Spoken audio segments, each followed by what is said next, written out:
The text came in at 11:47 p.m. while I was reviewing depositions in my home office, nursing my third cup of coffee and wondering why the hell I'd ever thought corporate law would be glamorous. Working late at the conference. Don't wait up. Love you. I stared at Rachel's message, my jaw tightening. Conference? What conference? She'd mentioned some photography workshop, but that was supposed to end at 6. I typed back without thinking. Hope you and Jake from accounting enjoy the presentation. The 3 dots appeared immediately. Disappeared, appeared again, then nothing. 23 minutes later, our apartment door slammed so hard the wine glasses in the kitchen rattled. Rachel burst in like a woman fleeing a crime scene, keys shaking in her trembling hands, mascara streaking down her cheeks in dark rivers. Ethan? Her voice cracked. We need to talk. I leaned back in my leather chair, studying my wife of 6 years. Rachel Morrison, no, Rachel Chen now, though she'd kept her maiden name for her photography business. At 32, she still turned heads everywhere we went. Auburn hair that caught light like copper wire, green eyes that could sell ice to Eskimos, and a smile that had convinced me to propose after just 8 months of dating. Right now, that smile was nowhere to be found. Interesting timing, I said, closing my laptop with deliberate slowness. How was the conference? Her face went 3 shades paler. What do you mean? I mean, it's almost midnight on a Tuesday. Most photography workshops I know about wrap up before dinner. I stood, all 6'2" of me, unfolding from the chair like a switchblade. Years of boxing in college had left me lean but solid, and I'd kept up the habit at Coach Don's gym downtown. Right now, I felt every coiled muscle in my body. It ran late. You know how these things go. She was lying. 6 years of marriage teaches you to read the tells. The way she touched her earring, the slight upturn in her voice at the end of statements, making them sound like questions. Do I? Because I've never heard you mention Jake Morrison being interested in photography. The name hit her like a physical blow. She actually staggered backward, catching herself against the doorframe. Jake Morrison, 36 years old, senior accountant at Hartwell & Associates, the same firm where I'd clawed my way up to junior partner. Golden boy with perfect teeth, a Mercedes convertible, and the kind of easy charm that made clients trust him with their money, and wives forget their wedding vows. I don't know what you're implying, Rachel whispered. I'm not implying anything. I'm stating facts. Jake Morrison, who drives a silver Mercedes with vanity plates that read Gold Boy. Jake Morrison, who's been liking every single one of your Instagram posts for the past 4 months. Jake Morrison, who somehow always needs to discuss quarterly projections whenever you stop by my office. Each fact landed like a jab to her solar plexus. I'd learned long ago that the best cross-examinations weren't about dramatics. They were about relentless, methodical pressure until the truth had nowhere left to hide. You're being paranoid, she said, but her voice lacked conviction. Am I? Then you won't mind showing me your phone. The silence stretched between us like a taut wire. Outside our 15th floor window, the city of Millbrook spread out in a carpet of lights. This place used to be all mills and factories, back when honest work meant something. Now it was all glass towers and corporate parks, a sanitized version of the American dream where everyone smiled and no one was quite what they seemed. Ethan, please, you're scaring me. Good, because I'm just getting started. She ran then, heels clicking against the hardwood as she fled to our bedroom. I heard the door slam, the lock turn. But locks wouldn't save her from what was coming. I'd built my career on being thorough, on finding the truth buried in mountains of paperwork and legal maneuvering. If Rachel thought she could outmaneuver a junior partner at one of New England's most ruthless law firms, she was about to learn just how wrong she was. I poured myself 3 fingers of bourbon and settled back into my chair. Tomorrow, I'd start digging. Tonight, I'd plan. After all, revenge was just another kind of legal strategy, and I'd never lost a case that mattered. The next morning dawned gray and bitter, matching my mood perfectly. Rachel had already left for her studio by the time I emerged from the guest bedroom where I'd spent the night. A note on the kitchen counter, written in her careful script. Gone to Monica's for a shoot. Back tonight. We should talk. We should talk. Right. Like talking would explain away whatever she'd been doing with Jake Morrison. I called in sick to the firm, first time in 3 years, and spent the morning doing what I did best, investigating. Rachel's Instagram account was a goldmine of evidence for anyone who knew how to read between the lines. Photos from restaurants I'd never been to, tagged locations during times when she'd supposedly been working, and comments from Jake that were just a little too familiar, a little too intimate. Looking gorgeous as always, under a photo of her in a red dress I'd never seen. Wish I was there to enjoy that sunset with you. On a picture taken last weekend when she'd claimed to be at a solo photography retreat. Can't wait for our next business meeting. On a shot of her camera equipment. The emojis told the whole story. What kind of accountant uses winking faces when discussing business meetings? But it was the jammed drawer in our bedroom dresser that gave me the smoking gun. Rachel had been complaining about it for weeks, how it stuck whenever she tried to open it, how we needed to call the super to fix it. I'd been too busy with the Henderson merger to care about furniture problems. Now, with a screwdriver and 10 minutes of focused effort, I discovered why it had been sticking. A second phone. A cheap burner wedged behind the drawer's back panel. My hands shook as I powered it on. No security lock, arrogant or stupid, maybe both. The photo gallery opened like Pandora's box, spilling out 6 months of betrayal in high-definition color. Pictures of Rachel and Jake at the Riverside Motel, the kind of place that rented rooms by the hour and didn't ask questions. Rachel in lingerie I'd never seen, posing in what was clearly Jake's apartment. I recognized his pretentious modern art collection in the background. Jake's hands on my wife's body in positions that made my vision blur with rage. The text messages were worse. Explicit, detailed, and recent. The latest exchange was from yesterday. Jake, conference room C is empty after 5. Interested? Rachel, God, yes. Ethan's working late again. He never pays attention anyway. Jake, his loss is my gain. Wear the black dress. Rachel, the one he bought me for our anniversary? Perfect. See you at 5:30. I set the phone down carefully, my legal training overriding the primitive urge to smash it against the wall. Evidence. This was evidence, and evidence needed to be preserved, cataloged, and strategically deployed. The black dress. I'd bought it for her last year, spent half a week's salary at some boutique downtown because she'd mentioned loving it in the window. She'd worn it twice, once to dinner with me, once apparently to fuck my colleague in a conference room at my own law firm. The rage that filled me wasn't hot. It was cold, calculating, surgical. This wasn't just adultery. This was humiliation, conducted right under my nose by two people who thought they were cleverer than the man who'd graduated summa cum laude from Boston College Law and hadn't lost a case in 4 years. They were about to learn the difference between clever and smart. I copied everything to a secure cloud drive, then carefully replaced the phone exactly where I'd found it. Let Rachel think her secrets were safe for now. The best revenge required patience, planning, and perfect timing. My phone buzzed. A text from Monica, Rachel's best friend and business partner. How's married life treating you, handsome?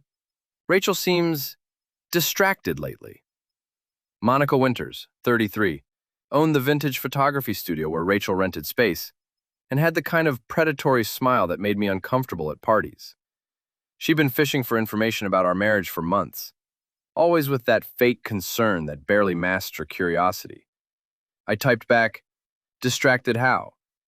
Oh, new client keeping her busy, some corporate account, very hands-on, if you know what I mean. The winking emoji again. Everyone in this town seemed to be in on the joke except me, but not anymore.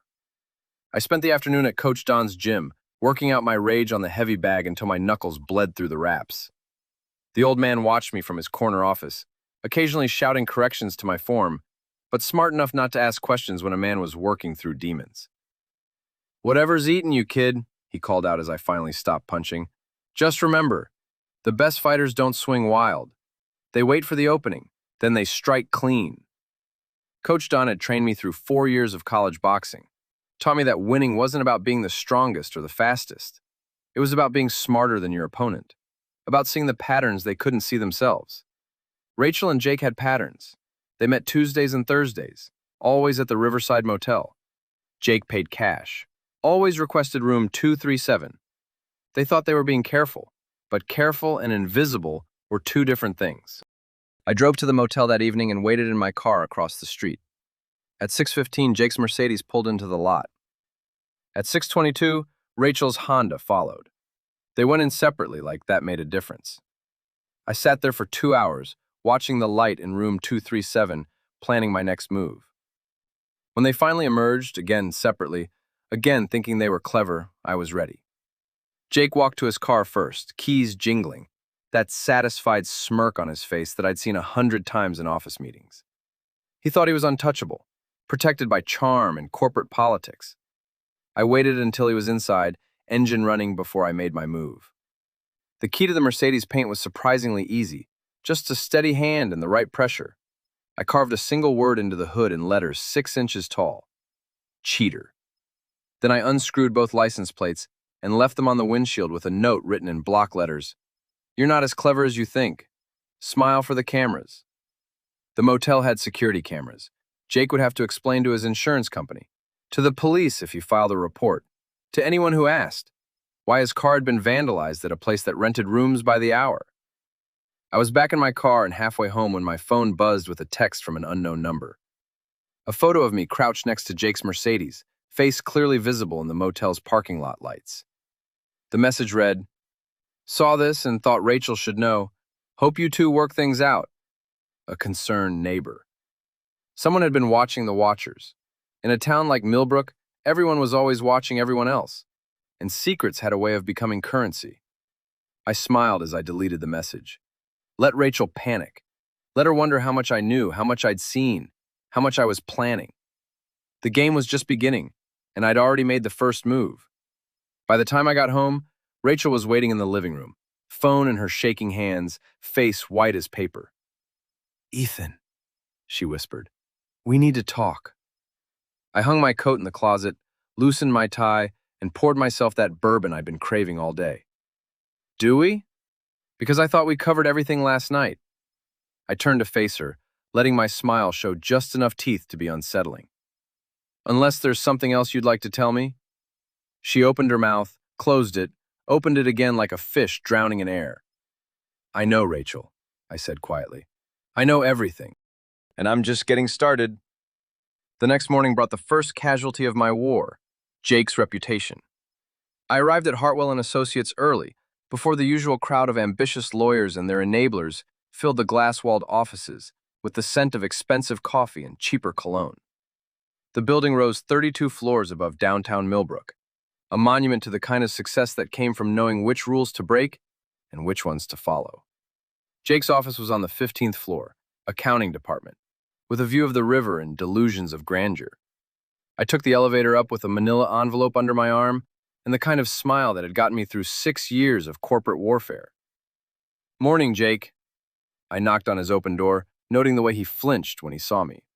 "Got a minute to discuss some irregularities I found in the Henderson account?"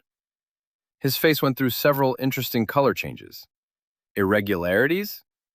"Nothing major, just some expense reports that don't quite add up. Mind if I come in?" He couldn't refuse without looking suspicious, so I stepped inside and closed the door behind me. The glass walls meant anyone could see us, but no one could hear what we were saying. Perfect for what I had planned. I opened the envelope and spread its contents across his desk like a dealer showing a royal flush. Printed photos from the burner phone, screenshots of text messages, credit card receipts from the Riverside Motel. Turns out, Jake wasn't as careful about paying cash as he thought. "Funny thing about expense reports," I said conversationally, watching Jake's face cycle through denial, panic, and calculation. "They tell stories. Like this receipt for a client dinner last Tuesday at 6:30 p.m. Except the restaurant you claimed to visit was closed for renovations that week." Jake's mouth opened and closed without sound. "But here's the really interesting part." I tapped one of the photos, Rachel in that black anniversary dress, sitting on what was clearly Jake's couch. "I know that dress. I bought it, which means I know exactly when and where this photo was taken." "Ethan, listen." "No, you listen." I leaned forward, dropping my voice to the kind of whisper that carried more threat than shouting ever could. "You've been fucking my wife for 6 months. In conference rooms, in cheap motels, probably in this very office after hours. Did you really think I wouldn't find out?" The color drained from his face. "It's not what you think." "It's exactly what I think. The question is, what are we going to do about it?" Jake straightened his tie, trying to salvage some dignity. Look, these things happen. We're all adults here. Maybe we can work something out.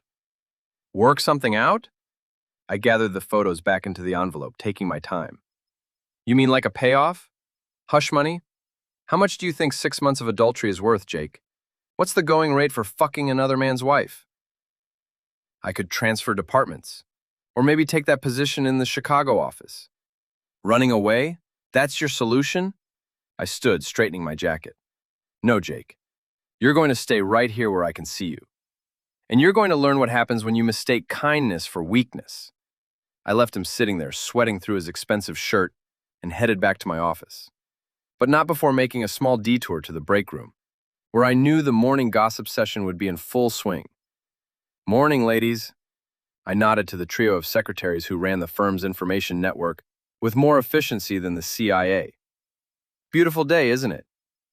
Sarah from reception looked up from her coffee. You seem cheerful today, Ethan. Good news on a case? You could say that. Just discovered some interesting information about creative accounting in the expense reports. Amazing what people think they can get away with.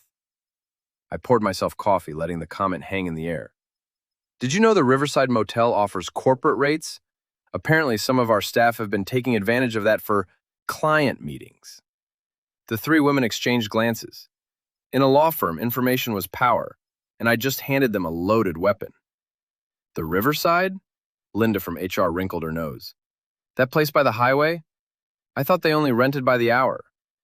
Exactly. Makes you wonder what kind of client meetings require that level of privacy. I left them to connect the dots. By lunch, the entire firm would be buzzing with speculation about who was using company funds for extramarital activities. Jake's name would come up within hours. He had a reputation as a player, and his expense reports would be scrutinized with the intensity of a tax audit. But Jake was just the opening move. Rachel was the real target. I spent my lunch break at Monica's studio, a converted warehouse in the arts district that she'd filled with vintage cameras and pretentious black and white photographs of urban decay. The kind of place that attracted trust fund kids who thought poverty was aesthetic. Ethan! Monica looked up from a contact sheet, all smiles and fake surprise. What brings you to my humble studio? Just wanted to check on Rachel. She seemed upset last night, and I know you two talk about everything. Monica's smile sharpened. She was attractive in a predatory way, sharp cheekbones, calculating eyes, the kind of woman who collected other people's secrets like vintage cameras. Oh, you know Rachel. She's been stressed about that new client, very demanding apparently, keeps her working late, wants very specific shots. Specific shots? Artistic nudes, I think. Corporate executive wants something edgy for his private collection. The kind of client who pays well, but expects a lot of personal attention. I nodded thoughtfully. Sounds like Jake Morrison's type of project. Monica's face went very still. How did you... I never said it was Jake. You didn't have to. Rachel's phone has very detailed location tracking. Amazing how technology can fill in the gaps in a story. I smiled. Don't worry, Monica. I'm not angry with you. Friends talk. I understand that. But I think it's time Rachel and I had a more honest conversation about her work. I left Monica staring after me, probably already reaching for her phone to warn Rachel. Letter. Panic made people sloppy, and sloppy people made mistakes. The evening brought the first real confrontation. Rachel was waiting when I got home, pacing the living room like a caged animal. She'd been crying, her makeup was smeared, and her hands shook as she lit her third cigarette of what was probably a very long day. Monica called, she said without preamble. She said you stopped by the studio. I did. Nice place. Very intimate. Perfect for artistic nudes, I imagine. Rachel flinched. Ethan, please, let me explain. Explain what? How you've been using our marriage as cover while you played dress-up with Jake Morrison? How you've been laughing about it with Monica, treating me like some kind of joke? I loosened my tie, watching her face crumble. Or maybe you want to explain how you thought I'd never find out. It wasn't supposed to happen. It just did. Bullshit. The word cracked like a whip. Adultery doesn't just happen, Rachel. It's a choice. A series of choices. You chose to meet him. You chose to lie to me. You chose to fuck him in conference rooms and cheap motels while I was working 60-hour weeks to pay for this apartment, your studio rental, your car, Your entire goddamn lifestyle. She was sobbing now, mascara streaming down her cheeks. I'm sorry, I'm so sorry. It's over, I swear. I'll never see him again. You're right about one thing. It is over. I walked to the bar cart and poured bourbon, my hands steady despite the rage burning in my chest. But not the way you think. What do you mean? I turned to face her, letting her see the cold calculation in my eyes. I mean, you wanted excitement, Rachel. You wanted drama, passion, something more thrilling than boring old Ethan with his legal briefs and early bedtimes. Well, congratulations. You're about to get more excitement than you ever imagined. Ethan, you're scaring me. Good, because tomorrow, this gets interesting. Tonight was just the warm-up. I walked past her toward the bedroom, pausing at the doorway. Oh, and Rachel, you might want to check your Instagram. Seems like someone's been sharing some very unflattering information about your artistic process. The internet can be so cruel to people who build their careers on lies. Her gasp followed me down the hallway, but I didn't look back. The real game was just beginning, and I had moves planned that would make tonight's conversation look like a friendly chat. After all, I hadn't spent 6 years in corporate law without learning how to destroy people who underestimated me. And Rachel was about to learn that lesson the hard way. By Thursday morning, Jake Morrison's world was crumbling with the precision of a controlled demolition. The expense report audit I'd suggested to HR had revealed a pattern of fraudulent claims stretching back 8 months. Jake's client dinners at restaurants that were closed, his business trips to cities where the firm had no clients, his conference fees for events that didn't exist, it all painted a picture of systematic theft that would make even the most lenient partners reach for their lawyers. But the real masterstroke was the anonymous email I'd sent to Mr. Harris, the senior partner who'd built Hartwell and Associates from a two-man operation into New England's most feared litigation machine. Thought you should know that one of your accountants has been using company resources for personal entertainment. Check the security footage from Conference Room C, Tuesday and Thursday evenings, 5:30 to 7 p.m. Also recommend reviewing expense reports against actual vendor receipts. Some very creative accounting happening on your watch. Harris was old school, the kind of man who'd started practicing law when handshake deals meant something, and adultery was grounds for social exile. He didn't tolerate scandal, and he especially didn't tolerate theft. The call came at 9:15 a.m. Chen, get up here, now! Harris's office occupied half the 32nd floor, with windows that looked out over the entire city. The man himself sat behind a desk the size of a small aircraft carrier, silver hair perfectly styled, eyes like chips of ice. Sit down, Ethan. We need to discuss Jake Morrison. I sat, arranging my face into an expression of professional concern. Has something happened? You could say that. Seems our golden boy has been stealing from the firm and using our facilities as his personal bordello. Harris slid a manila folder across the desk. Security footage, expense reports, credit card records. 3 guesses who the woman is. I opened the folder, letting my face register appropriate shock as I saw the grainy black and white images. Rachel and Jake in Conference Room C, her dress hiked up around her waist, his hands tangled in her hair. The timestamp read, Tuesday, 6:47 p.m. Jesus, I whispered, and it wasn't entirely an act. Seeing it in stark black and white made it real in a way that even the phone photos hadn't. I'm sorry, Ethan. I know this must be... It's fine. I closed the folder, meeting Harris's eyes. I appreciate you showing me this before it becomes public knowledge. Harris leaned back in his chair, studying me with the intensity of a man who'd spent 40 years reading people's lies. You don't seem surprised. I suspected something was wrong. Rachel's been distant lately, working late, new clothes I didn't buy her. You learned to read the signs. I shrugged. I was hoping I was wrong. What do you want to do about Morrison? What do you mean? I mean, he's stolen from this firm, violated our code of conduct, and humiliated one of my junior partners in the process. I could have him arrested, sued, or simply destroyed professionally. Your call. The offer hung in the air like a loaded gun. Harris was giving me the power to end Jake's career with a word, to have him arrested for embezzlement, to make him unemployable anywhere in the legal field. But that would be too quick, too clean. Jake deserved to suffer the way I was suffering, slowly, publicly, with everyone watching. I appreciate the offer, Mr. Harris, but I think there's a better way to handle this. I stood, straightening my jacket. Jake Morrison thinks he's clever. I'd like to show him the difference between clever and smart. Harris smiled for the first time since I'd entered his office. I was hoping you'd say that. What do you need? Time, access to the security footage, and your permission to handle this my way. Done. But Ethan, when you're finished with him, I want what's left. Theft is theft, and this firm doesn't forgive or forget.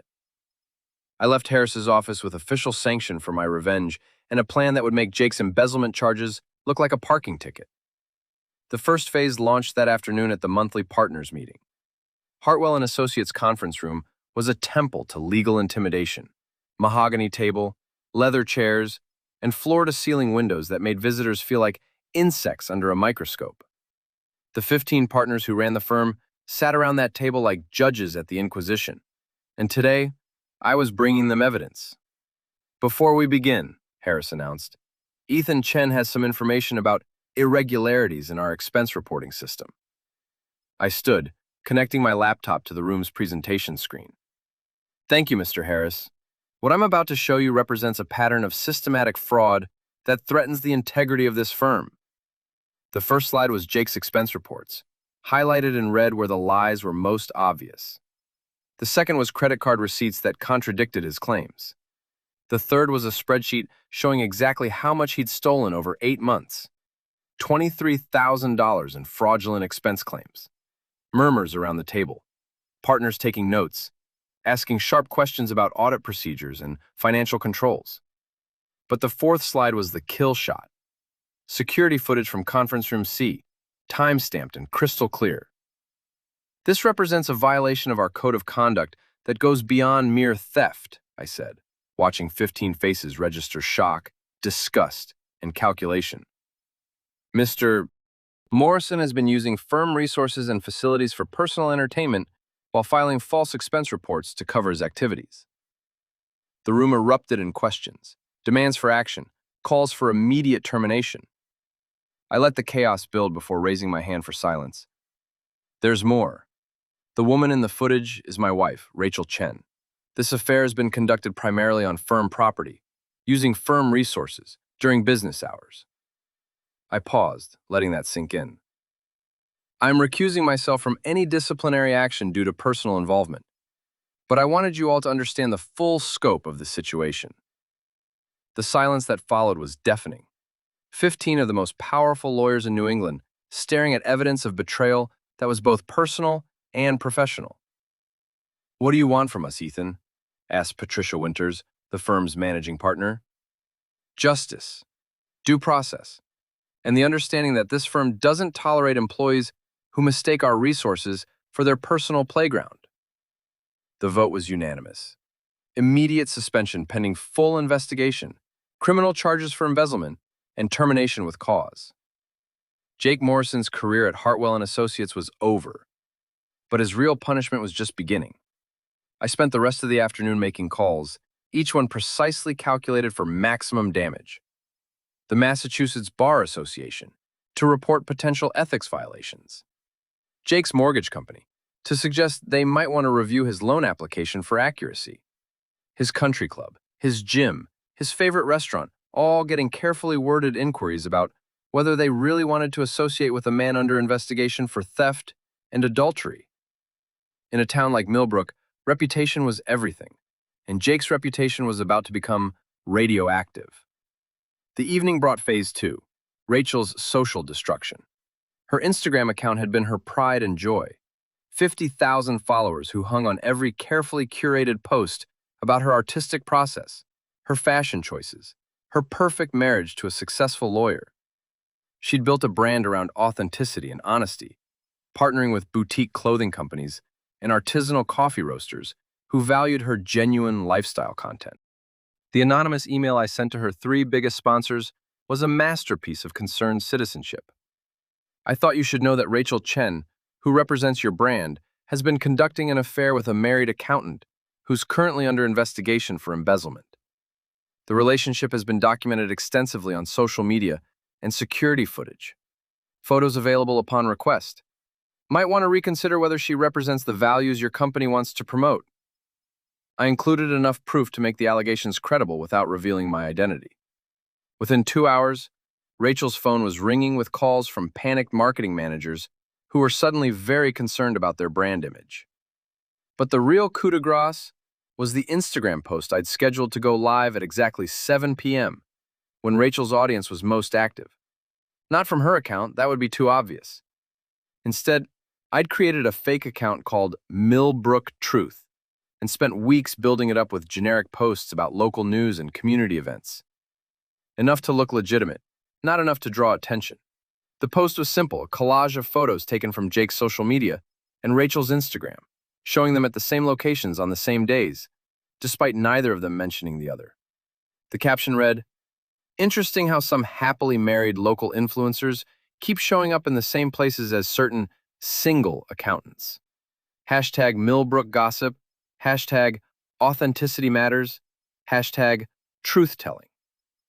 Within an hour, it had 500 likes and 200 comments.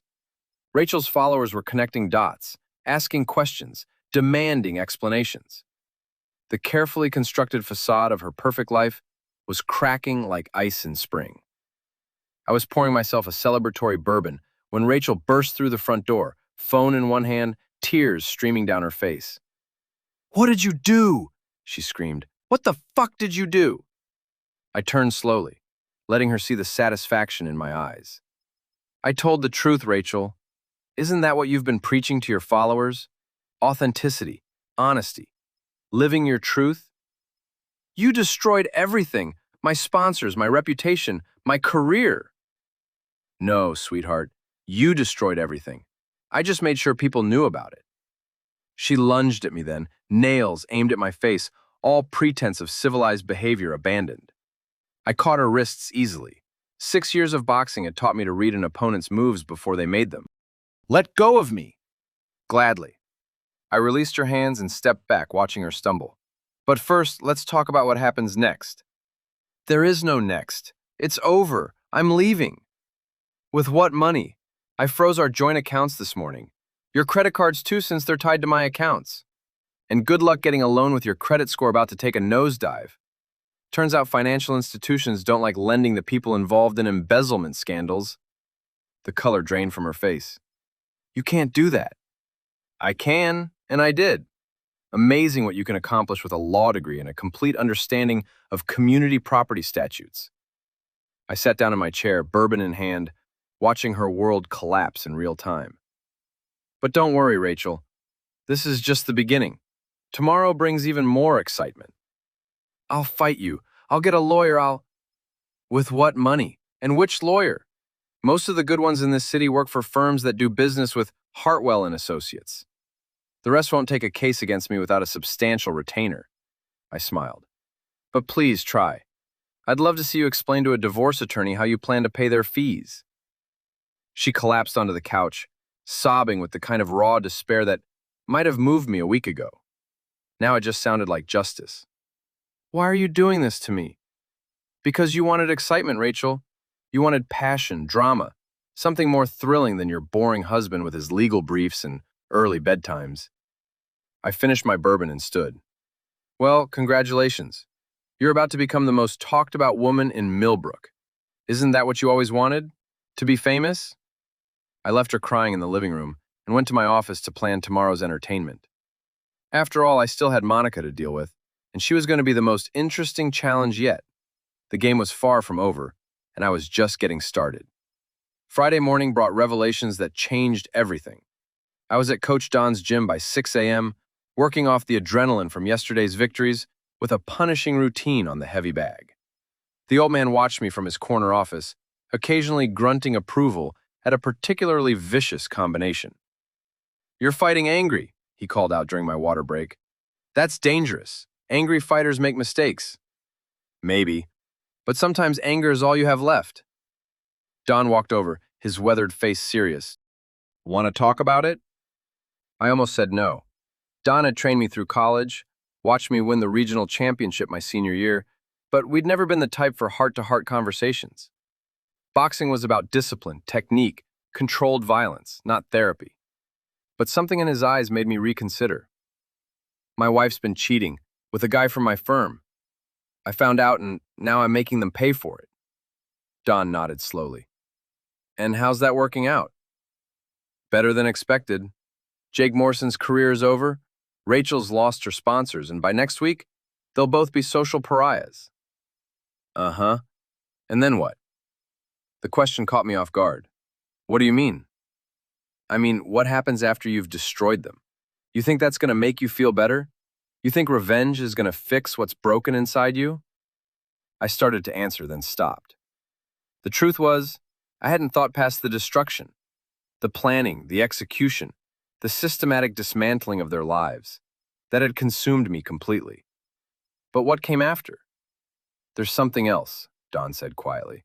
Something you need to know about Monica Winters. The name hit me like a cold slap. What about Monica? She was here yesterday, looking for you.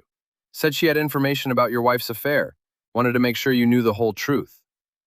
What kind of information? Don walked back to his office and returned with a manila envelope. She left this, said to give it to you when you were ready to hear it.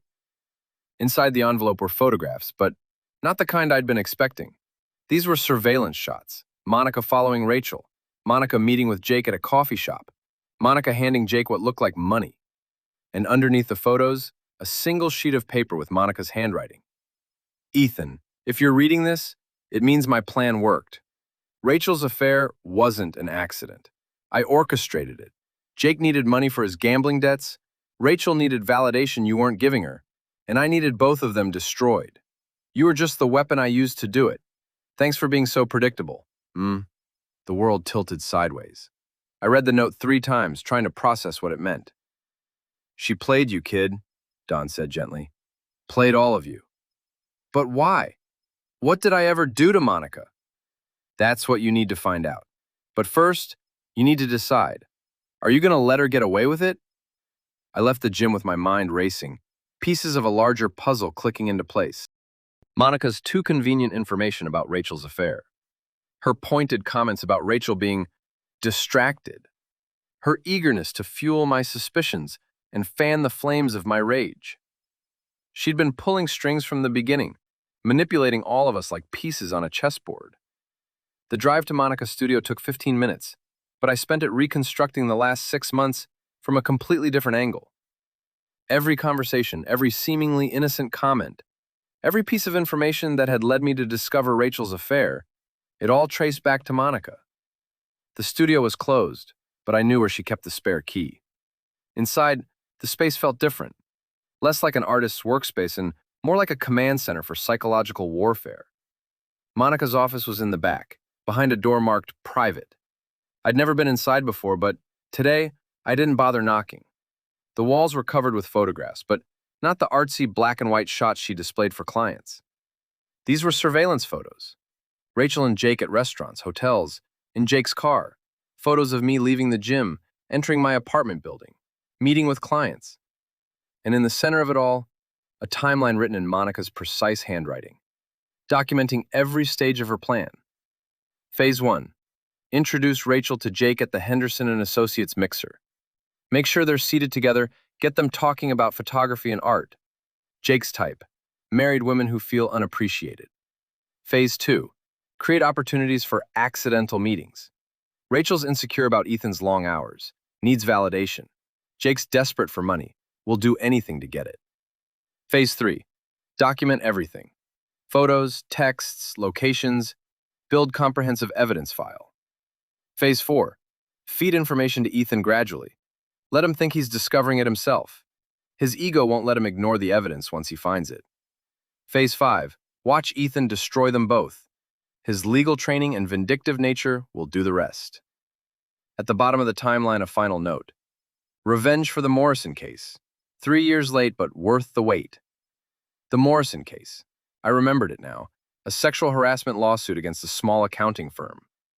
Monica had been the plaintiff, claiming her boss had pressured her for sexual favors in exchange for promotions. She'd hired a small-time lawyer who'd botched the case completely, allowing the defense to paint her as a vindictive ex-employee making false accusations. I'd been the defense attorney. I'd destroyed her credibility on cross-examination, exposed inconsistencies in her testimony, and gotten the case dismissed with prejudice. It had been a clean victory, the kind that built reputations in corporate law. Monica had lost her job, her reputation, and her lawsuit. She disappeared from Millbrook for 2 years, only returning when she'd saved enough money to open the photography studio. And she'd spent those 3 years planning her revenge. Impressive, isn't it? I turned to find Monica standing in the doorway, no longer bothering to hide the predatory smile that had always made me uncomfortable. "The Morrison case," I said. "This is all about the Morrison case." "Very good. I wondered how long it would take you to figure it out." She stepped into the office, closing the door behind her. 3 years, Ethan. 3 years I spent planning how to make you pay for what you did to me. I was doing my job, defending my client. Your job? Her voice turned venomous. Your job was destroying a woman who'd been sexually harassed by her boss? Your job was making me look like a lying whore in front of a courtroom full of people. You lost because your case was weak. Your lawyer was incompetent. Your evidence was circumstantial. My evidence was perfect, but you twisted it, made it look like I was the predator, like I was trying to seduce my way to a promotion. She laughed bitterly. Do you know what happened after that trial?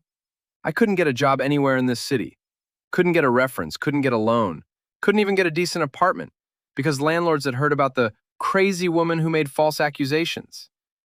I studied her face, seeing the genuine pain beneath the calculated fury. So you decided to destroy my marriage. I decided to show you what it felt like to be betrayed by people you trusted, to have your life torn apart while everyone watched and judged.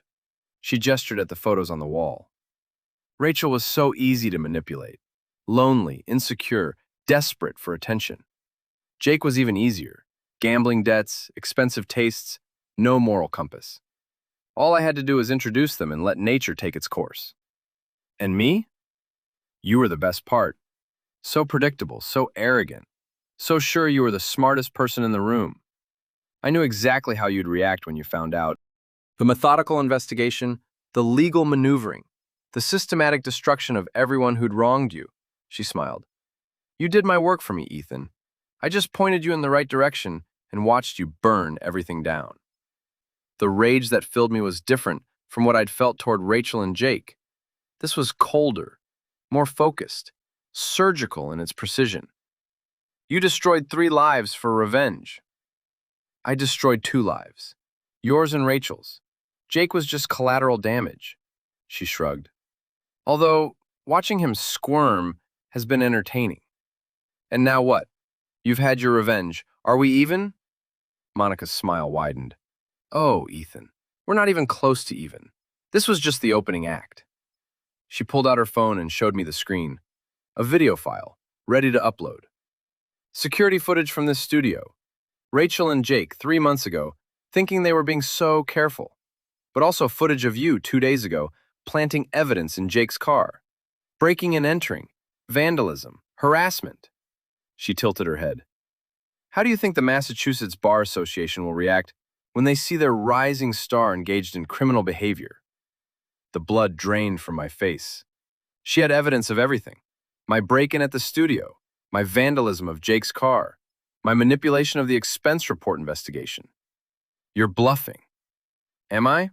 Want to find out? She held her finger over the upload button.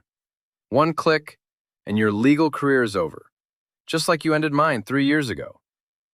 We stared at each other across the office, 2 predators calculating angles of attack. But Monica had made one crucial mistake. She'd underestimated how far I was willing to go. Do it, I said quietly. Her finger hesitated over the screen. What? Upload the video. End my career. But ask yourself this. What happens to you when I have nothing left to lose? The confidence flickered in her eyes. You're bluffing. 3 years ago, you tried to destroy a man's career with false accusations. Today, you've admitted to orchestrating adultery, blackmail, and conspiracy to commit fraud. Which one of us do you think a jury will believe? You have no proof. I have your confession. This entire conversation has been recorded. I tapped my phone. showing the voice memo app that had been running since I'd entered the studio. Amazing what technology can do these days. Monica's face went white. That's illegal. You can't record someone without their consent. Actually, Massachusetts is a two-party consent state, but there are exceptions for investigating criminal activity. And what you've described, conspiracy, fraud, blackmail, that's definitely criminal. I smiled. Besides, illegal evidence is still evidence. Even if it's not admissible in court, it's certainly enough to destroy your reputation, just like you destroyed mine. We were at an impasse, two scorpions in a bottle, each capable of destroying the other. But I had one more card to play. Here's what's going to happen, Monica. You're going to delete that video. You're going to disappear from Millbrook and never contact me, Rachel, or Jake again. And in exchange, I won't destroy you the way you tried to destroy me. And if I refuse, then we both go down in flames. But here's the difference between us. I've already lost everything that mattered to me. My marriage is over, my reputation is damaged, my life is in ruins. You still have your studio, your business, your carefully rebuilt life. I leaned forward. Which one of us has more to lose? Monica stared at me for a long moment, then slowly deleted the video file. This isn't over, she whispered. Yes, it is, because if you ever come after me again, I won't just destroy your career. I'll destroy everything you've built, everyone you care about, every dream you've ever had. I headed for the door, then paused. Oh, and Monica, next time you want revenge, make sure you can afford the price. I left her standing in her office, surrounded by the evidence of her elaborate scheme, and walked out into the afternoon sunlight. The game had changed completely. Rachel and Jake were still guilty of adultery, but now I knew they'd been manipulated into it. Monica was the real villain, and she'd just made a crucial mistake. She'd shown me exactly how far she was willing to go. Now it was my turn to show her how far I could go in return. The final act was about to begin, and this time, I was writing the script. Saturday night, the annual Millbrook Legal Foundation Charity Gala at the Riverside Grand Hotel, where the city's elite gathered to write tax-deductible checks and pretend they cared about justice for the poor. Every lawyer, judge, and power broker in the city would be there, along with their spouses, mistresses, and carefully curated social media personas. It was the perfect stage for my final performance. I'd spent the day preparing with the same meticulous attention I brought to closing arguments in million-dollar cases. The evidence was organized, the witnesses were positioned, and the audience was primed for a show they'd never forget.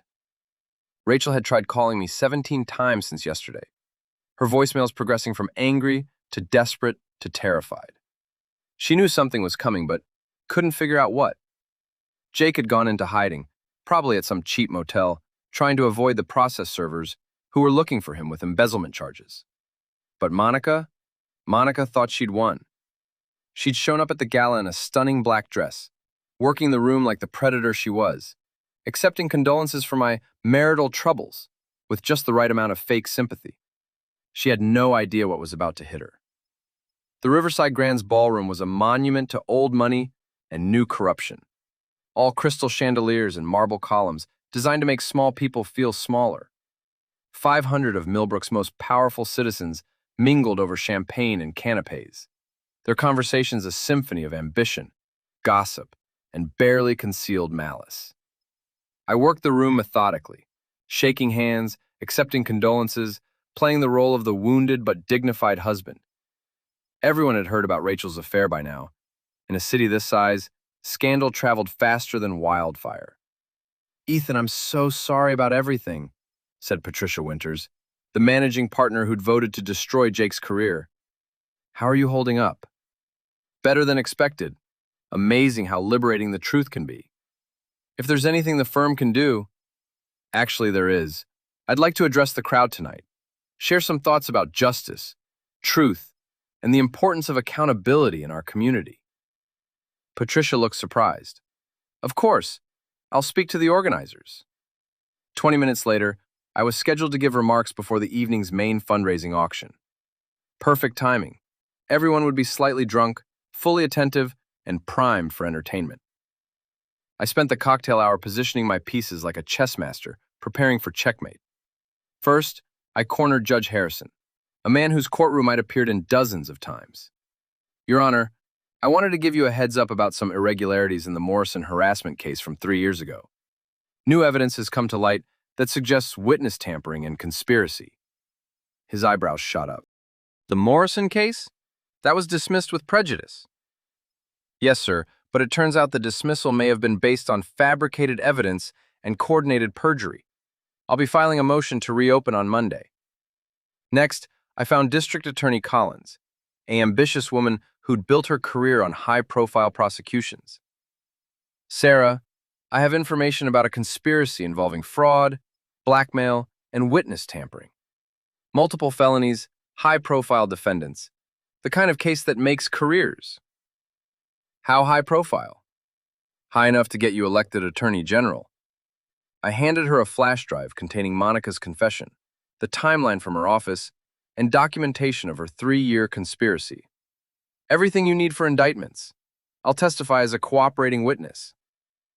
Finally, I approached the cluster of reporters who always covered the gala, looking for scandal among the city's elite. Gentlemen, ladies, I have a story for you. Conspiracy, adultery, blackmail, and revenge spanning 3 years.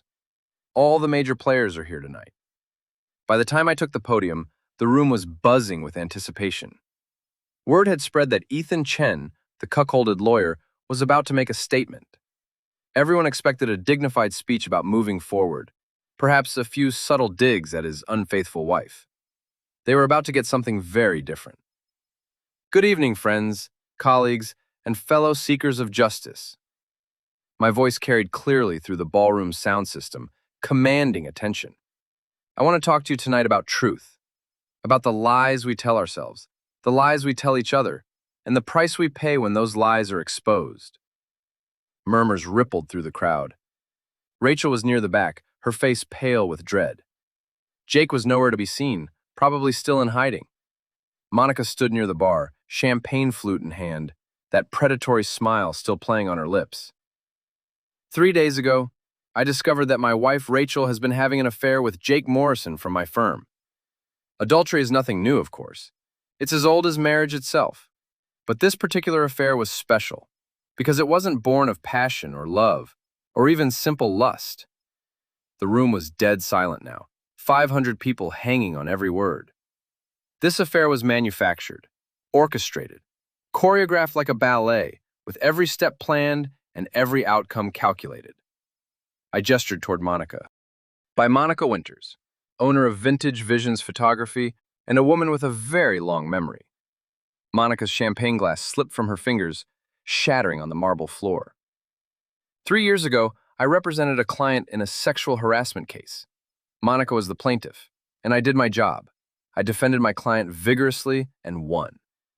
Monica lost her case, her job, and her reputation. And she spent the next 3 years planning her revenge. The crowd was riveted now, phones appearing as people started recording. This was better than any reality show, better than any courtroom drama. This was real blood in the water. Monica befriended my wife, gained her trust, then systematically manipulated her into an affair with Jake Morrison. She documented everything, fed me just enough information to discover it myself, then sat back and watched me destroy my own marriage in a fit of righteous fury. I pulled out my phone and connected it to the sound system. Monica's voice filled the ballroom, crystal clear. I decided to show you what it felt like to be betrayed by people you trusted, to have your life torn apart while everyone watched and judged. Gasps echoed through the room. Monica tried to push through the crowd toward the exit, but people were blocking her way, phones recording her every move. But Monica made one crucial mistake, I continued. She thought revenge was a dish best served cold. She was wrong. Revenge is a dish best served publicly, with witnesses, and with consequences that last forever. The district attorney was already making calls, probably to her office to start drafting warrants. Judge Harrison was taking notes, his face grim with the implications for the Morrison case. The reporters were frantically typing, knowing they were witnessing the story of the year. Monica Winters conspired to commit fraud, engaged in witness tampering, and orchestrated a campaign of harassment and blackmail that destroyed multiple lives. But she made one fatal error in her calculations. I smiled, the expression cold enough to freeze champagne. She assumed I would be content with destroying the pawns in her game. She never considered that I might come for the queen.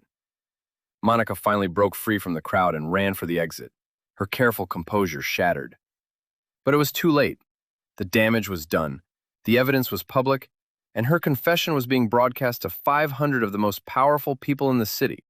"Ladies and gentlemen," I said, raising my own champagne glass, "I give you Monica Winters, a woman who thought she could manipulate the legal system, destroy innocent lives, and walk away unscathed. Tonight, she learns the difference between revenge and justice." The applause was thunderous, a standing ovation from people who appreciated a masterfully executed takedown. Rachel had disappeared, probably fleeing before the reporters could corner her. Jake was still nowhere to be seen, but his absence wouldn't save him from the criminal charges that were already being prepared. As I left the podium, Patricia Winters grabbed my arm. "Ethan, that was incredible. Brutal, but incredible. Sometimes justice requires brutality. What happens now?" Now Monica faces federal charges for conspiracy and fraud. Jake faces embezzlement charges and probably jail time. Rachel faces divorce proceedings and the complete destruction of her social media career. I straightened my tie, feeling lighter than I had in months. And I go back to practicing law, with a reputation for being the kind of man you don't want to cross. District Attorney Collins appeared at my elbow, eyes bright with prosecutorial hunger. "Ethan, I need you to come in Monday morning. We're going to need a full deposition, and I want to fast-track the indictments." "Of course. I'm at your service." Judge Harrison joined our group, his expression thoughtful. "The Morrison case will have to be reopened. If there was witness tampering and conspiracy..." "There was. I have documentation of everything, going back 3 years," I smiled. "Monica was very thorough in her record-keeping. It's going to make the prosecution's job much easier." As the evening wound down and the crowd dispersed, I found myself alone in the ballroom, surrounded by the detritus of 500 conversations and one perfectly executed revenge. My phone buzzed with a text from Rachel. "I'm sorry. I know that doesn't fix anything, but I'm sorry." I deleted it without responding. Sorry was what you said when you spilled wine on someone's shirt, not when you destroyed a marriage for someone else's revenge plot. Another text, this one from an unknown number. "You win. I'm leaving town tonight. This isn't over." Monica, making her final threat from whatever hole she'd crawled into. I forwarded the message to District Attorney Collins with a note. "Flight risk. Might want to expedite those warrants." The final text came from Coach Don. "Saw the news. You okay, kid?" I typed back, "Better than okay. Justice served." "That what you call it?" I considered the question as I walked through the empty ballroom, past overturned champagne glasses and abandoned programs. Justice? Revenge? The difference seemed academic now. Monica had orchestrated a 3-year campaign to destroy my life, manipulating innocent people as weapons in her personal war. She turned my wife into an adulteress, my colleague into a thief, and me into an instrument of destruction. But she'd made one fatal miscalculation. She'd assumed I would be satisfied with destroying the pawns in her game. Instead, I'd exposed her entire conspiracy in front of 500 witnesses, destroyed her reputation beyond repair, and handed prosecutors enough evidence to put her in federal prison for the next decade. Rachel would survive. She was young, attractive, and people had short memories for social media scandals. Jake would probably do a year in minimum security and emerge with a book deal and a cautionary tale to tell on the lecture circuit. But Monica? Monica would spend the next 10 years learning that the justice system she'd tried to manipulate was far less forgiving than the man she'd chosen as her target. As I walked out of the Riverside Grand into the cool night air, I felt something I hadn't experienced in months. Satisfaction. Not the hollow victory of destroying people who'd wronged me, but the deep contentment that came from exposing the truth and watching justice take its course. My marriage was over, my reputation was complicated, and my life would never be the same. But Monica Winters had learned the most important lesson in the legal profession. When you come for a lawyer, you'd better not miss. And she'd missed by a mile. I drove home through the empty streets of Millbrook, past the motel where Rachel and Jake had conducted their manufactured affair, past the law firm where I'd spent 6 years building a career, past the boxing gym where Coach Don had taught me that the best fighters don't swing wild. They wait for the opening, then strike clean. Tomorrow would bring depositions, indictments, and the methodical process of legal justice. But tonight, I was content to savor the moment when Monica Winters realized she'd chosen the wrong target for her 3-year campaign of revenge. She'd wanted to destroy my life by manipulating the people I trusted. Instead, she taught me exactly how far I was willing to go to protect what mattered to me. And that lesson was going to cost her everything.